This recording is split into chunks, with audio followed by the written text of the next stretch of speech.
They should not be facing no evil. This is evil.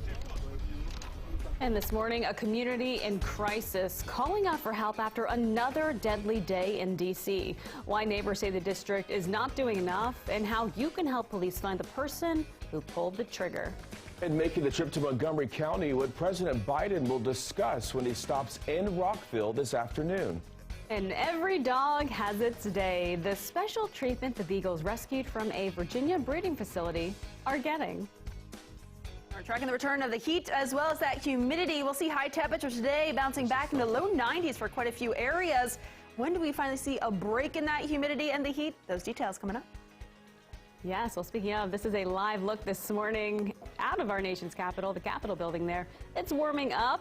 Temperatures will climb into the 90s. That's kind of crazy thinking about, but I guess it is August. It's still summer.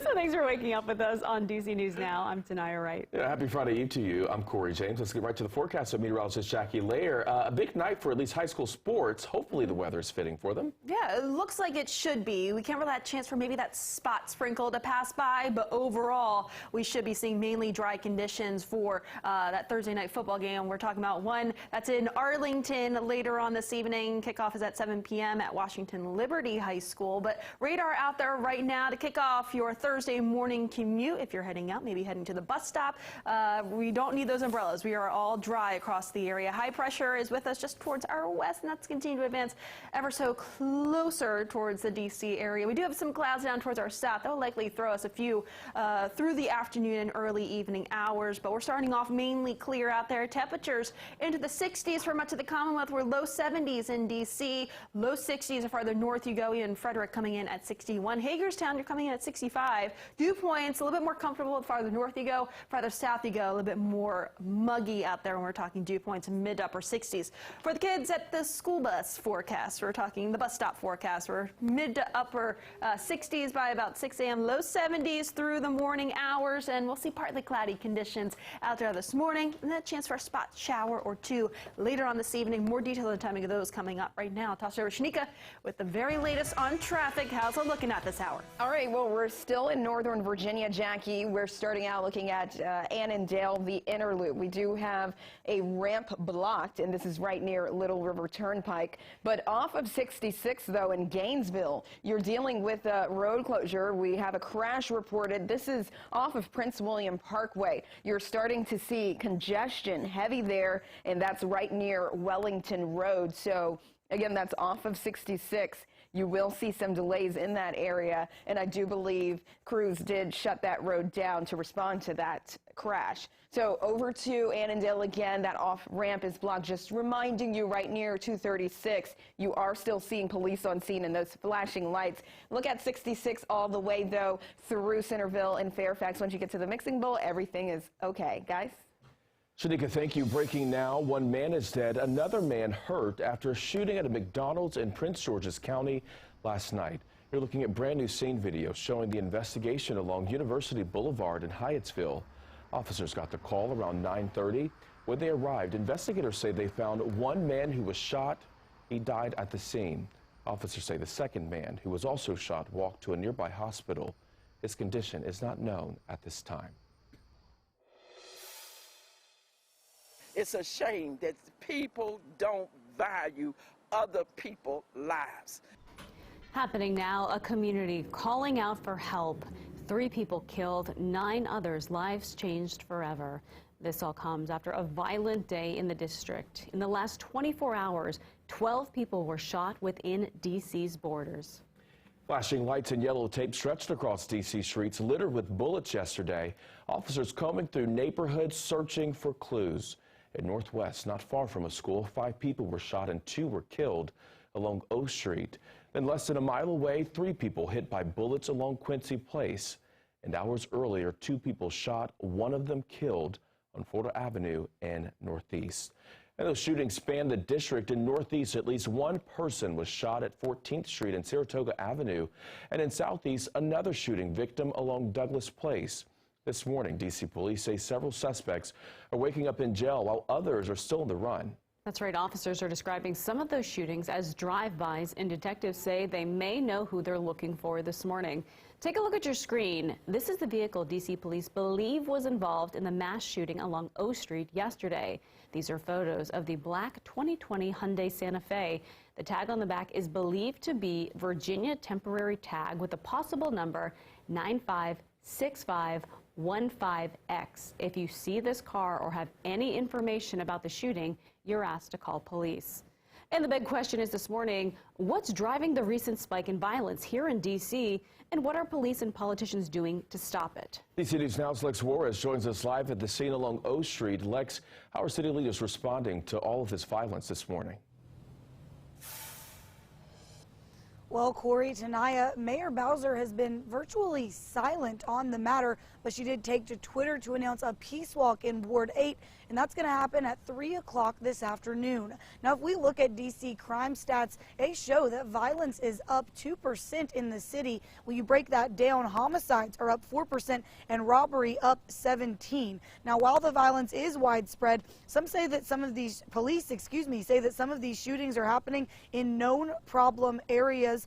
And the police chief on scene yesterday called it an open-air drug market. In the past, the mayor and police chief Conti have talked about the cycle of violence, and they've launched task forces, announced partnerships, and added city resources to certain neighborhoods. But still, we end up here with people dead and lives changed forever. The advisory neighborhood commissioner for this neighborhood says the approach has to change. We need to focus on housing, we need to focus on employment opportunity. All those things feed into the situation where we have people hanging out on the street, and their concept of survival is, I kill you before you kill me. Well, after this afternoon's peace walk, there will be people from the city set up to talk with neighbors and connect people to services and resources that can get people out of that cycle of violence. Now, this peace walk will be the second that we've had here inside of the city limits in the past week and a half. Live at O Street and Capitol Street, I'm Lex Juarez, DC News Now. Thank you, Lex. Breaking news now this morning, 8 people without a place to live after a fire in Frederick. These are photos from the scene on West 2nd Street.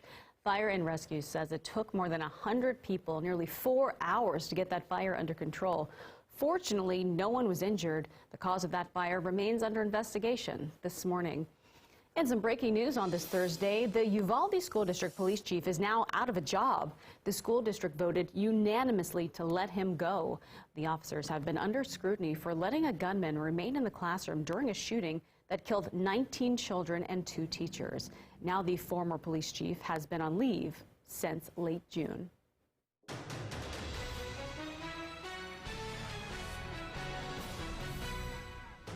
6:08 is your time, and your local election headquarters is covering President Biden's visit to Montgomery County. The president is set to appear at Richard Montgomery High School in Rockville, showing support for Maryland gubernatorial candidate Wes Moore. Now, this is the first stop on Biden's Building a Better America tour. He is expected to promote recent accomplishments of the Democrats while also showing how they are different from congressional Republicans. His list of talking points includes the Inflation Reduction Act, federal student loan forgiveness, and the steady decline in gas prices, which have dropped daily since mid-June. We will have live coverage tonight at 5. And Biden is not the only politician looking to create excitement in Montgomery County. Republican gubernatorial candidate Dan Cox hosting a press conference today in response to Biden's support of his opponent. The Trump-backed candidate also hosting his event in Rockville, about a mile away from the president's rally. Your time right now is 6:09 this morning. It's back to school for thousands of students in Loudoun County. And for the kids at Elaine Thompson Elementary, it is the first day in more ways than one. Our Christy Matino is live just outside of this brand new elementary school that is opening its doors to students for the very first time today. So Christy, what's the feeling out there so far?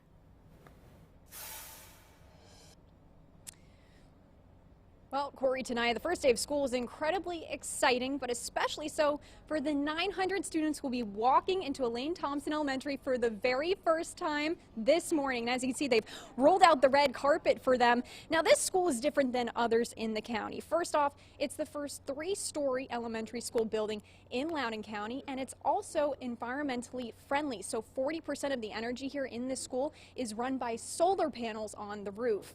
And another new thing here, Principal Tim Sparks Sparbaney. We caught up with him just a little while ago, and we asked him what he wants parents to know as they drop their children off for the first day here. Take a listen. I am a father, right? So I know that what we want to do is take care of their kids, right? We want to make sure that they come in, they're safe, they're enjoying themselves, it's a positive experience, and that they're growing socially, emotionally, academically. All of those things are things that we look at.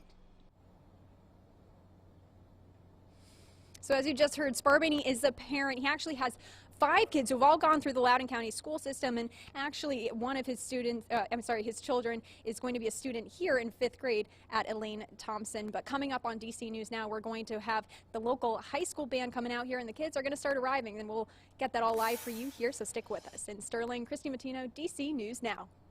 Looking